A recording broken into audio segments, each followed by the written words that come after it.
Others may hate you, but those who hate you don't win unless you hate them.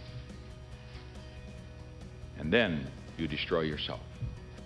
That was Richard Nixon's parting advice to his staff moments before he left the White House for the last time as the President of the United States. It's been almost 43 years since his historic resignation.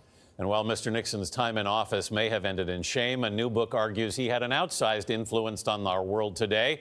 Richard Nixon, The Life, is being praised as a definitive biography of the nation's 37th president. We're pleased to be joined by its author, John A. Farrell. John, welcome. Thanks for being here.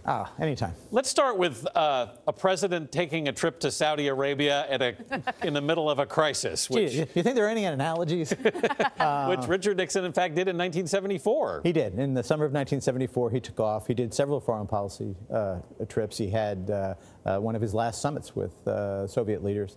And basically, he did it for good reasons, but also as part of a distraction, and it didn't work. It didn't work. It did not work, no. He resigned a month later. He resigned a month later. In 1972, he went to China. That was a big deal. He signed a SALT treaty with the Soviet Union. That was a big deal, and that influenced people before they went to the polls in 1972. But, I can't foresee that President Trump will bring anything like that back from this trip. Well, John, the parallels between what's going on in the Trump White House and what happened in the Nixon White House are almost eerie. Let's just start with this week. Yeah, the invocation of the word witch hunt to describe what the president feels is happening regarding the Russia investigation. Right. President Nixon used the same words. Where did the sense of grievance come from? Sense of grievance in Nixon's case came from a very Dickensian childhood. He grew up, there's a picture in the book of the Yorba Linda where he grew up, and it looks like the Badlands of Oklahoma during the midst of the Dust Bowl days. His father was a emotionally abusive fellow. His mother was very, very cold, and as Nixon famously said, never in my life did she ever tell me that she loved me.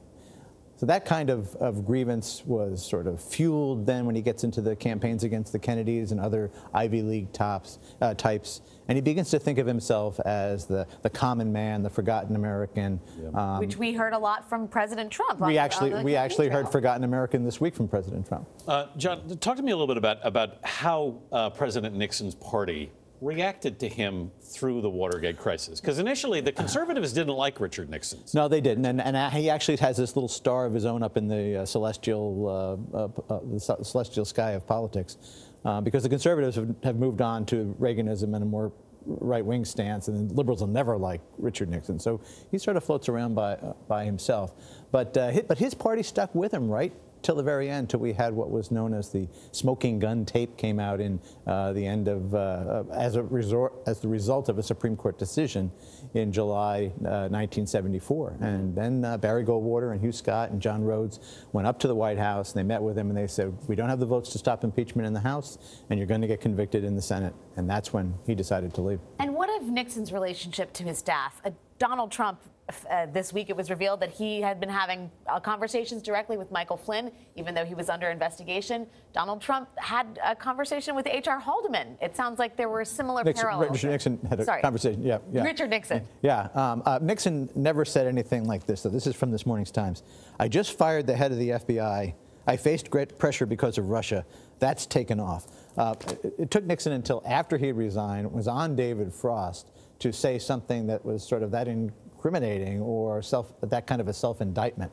So this whole thing has been compressed into 120 days. We've had cover-up, tape, impeachment, all in the massacre in the last week. I mean, it's a speeded-up version. Yeah. John Farrell, thank you so much for being with us. Richard Nixon, The Life. The book is available now. It's a fascinating read.